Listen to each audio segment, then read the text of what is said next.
اور ریاست اس عزم کا اعادہ کر رہی ہے کہ وطن کے امن پر کوئی سمجھوتا نہیں کیا جائے گا اور دہشت گردی کے ناسور کا ہر قیمت پر خاتمہ یقینی بنایا جائے گا۔ ہم بات کریں گے، اس وقت شاہد رند صاحب ہمارے ساتھ موجود ہیں، ترجمان بلوچستان حکومت، تازہ ترین صورتحال بھی جانیں گے۔ بہت شکریہ شاہد رند صاحب آپ کے وقت کا۔ تھانہ منگی کے آپریشن کی اس وقت جو ہے وہ اپڈیٹس کیا ہیں؟ سب سے پہلے تو یہ بتائیے گا۔ Mudassar, first of all thank you for having me in show. Mudassar, یہ جو آپریشن تھا یہ مانگی ڈیم کا پمپنگ اسٹیشن ہے جہاں پر دہشت گردوں نے حملہ کیا اور وہاں پر جو نفری موجود تھی اس نفری نے رسپونڈ کیا اور پھر یہ ضرورت محسوس ہوئی کہ مزید نفری وہاں پر بھیجنے کی ضرورت ہے، تو مزید نفری بھی وہاں پر بھیجی گئی، لیکن چونکہ پہاڑی ٹیرین ہے اور ایک دشوار گزار علاقہ ہے، اس طریقے سے ری انفورسمنٹ جس کو کہتے ہیں نہیں ہو پائی جس طریقے سے ہونی چاہیے تھی، اور اس پر ایک inquiry committee chief minister Balochistan Sarfraz Bugti announce کر چکے ہیں، اور وہ انکوائری کمیٹی کے کو جو ہیڈ کرنے والے لوگ ہیں، جو اس کے ممبران ہیں، وہ بلوچستان کے اپرائٹ ترین جو آفیسرز ہیں وہ ان میں شامل ہیں، اور اس کی وہ رپورٹ آئے گی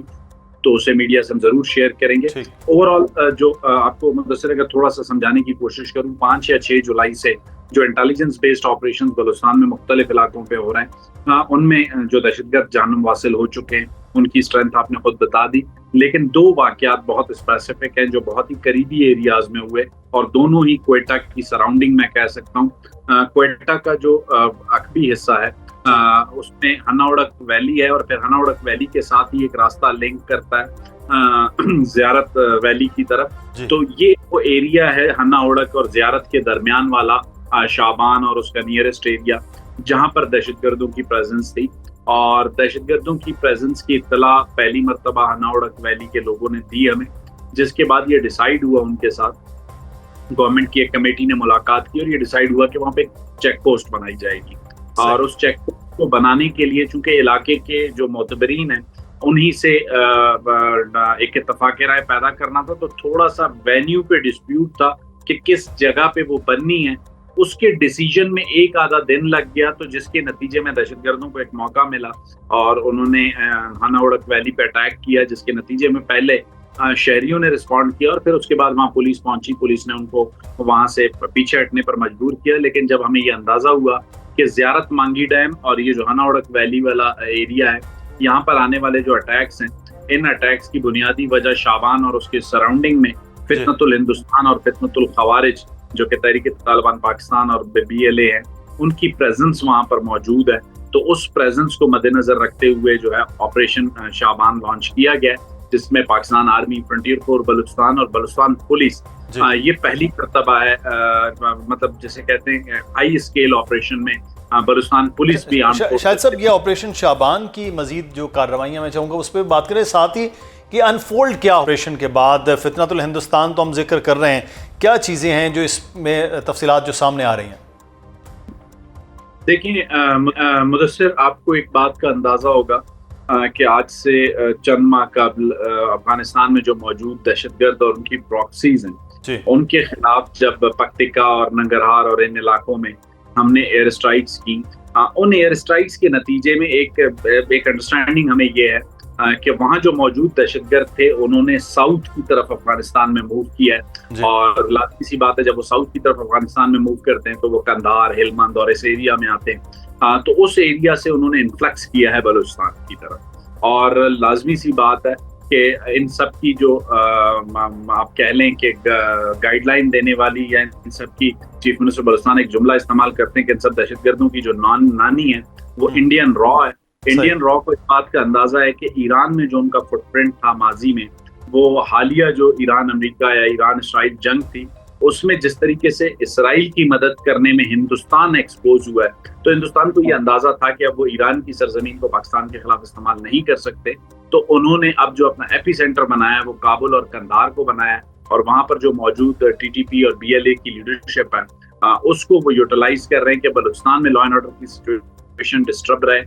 تاکہ جو پاک ایران تعلقات ہیں اس سے جو اکنامک فائدے پاکستان کو آنے والے دنوں میں انہیں وہ نہیں ہونے چاہیے۔ صحیح۔ اچھا،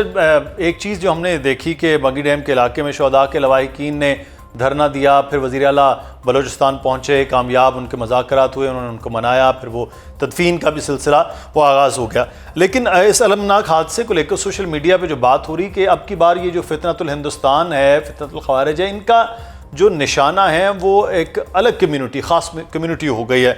جہاں پہلے بڑا پرامن بلوچستان آپ کا وہ تھا، ہمارا بڑا تھا، اس کے حقائق کیا ہیں اور اس وقت صورتحال اس حوالے سے کتنی کشیدہ ہے اور کیا ہے؟ مدثر دیکھیں، ایک چیز یاد رکھیے، گزشتہ 2 دہائیوں میں بلوچستان کی دہشت گردی کو، اس دہشت گردی کو قابو کرنے کے لیے جو آپریشنز ہیں،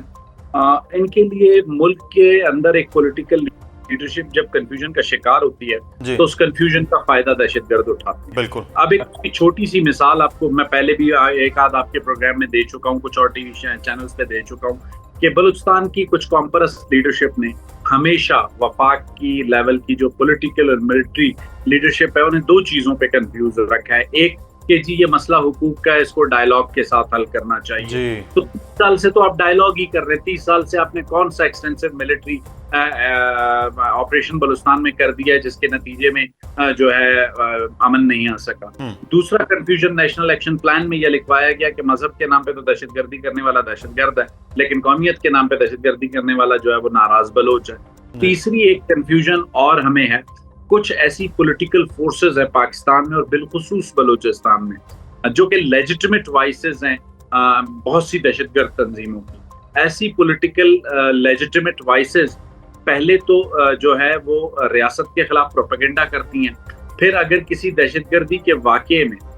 چاہے وہ ہماری سیکیورٹی فورسز کے جوان ہوں چاہے معصوم شہری ہوں،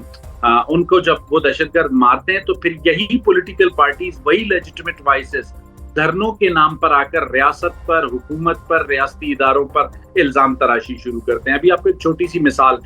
مانگی ڈیم کا واقعہ ہمارے لیے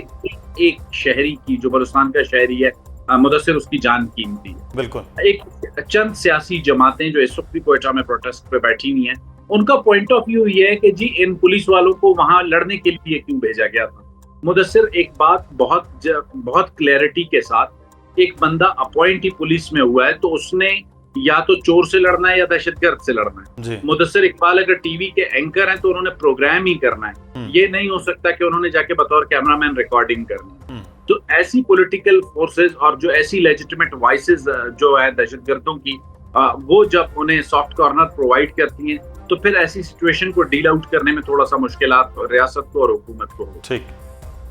صحیح، بہت شکریہ شاہد رند صاحب ہمارے ساتھ موجود تھے، ترجمان بلوچستان حکومت اور پاکستان کی ریاست کا، بلوچستان کی حکومت کا فیصلہ پاکستانیوں کا ایک ہی ہے کہ بلوچستان کے لیے امن ہر حال میں چاہیے ہوگا۔ قربانیاں یقینی طور پر پاکستانی دے رہے ہیں، پاکستان کی فورسز دے رہے ہیں، پاکستان کے جوان دے رہے ہیں، لیکن بلوچستان پاکستان کے لیے اتنا ہی اہم ہے جتنا کوئی اور صوبہ۔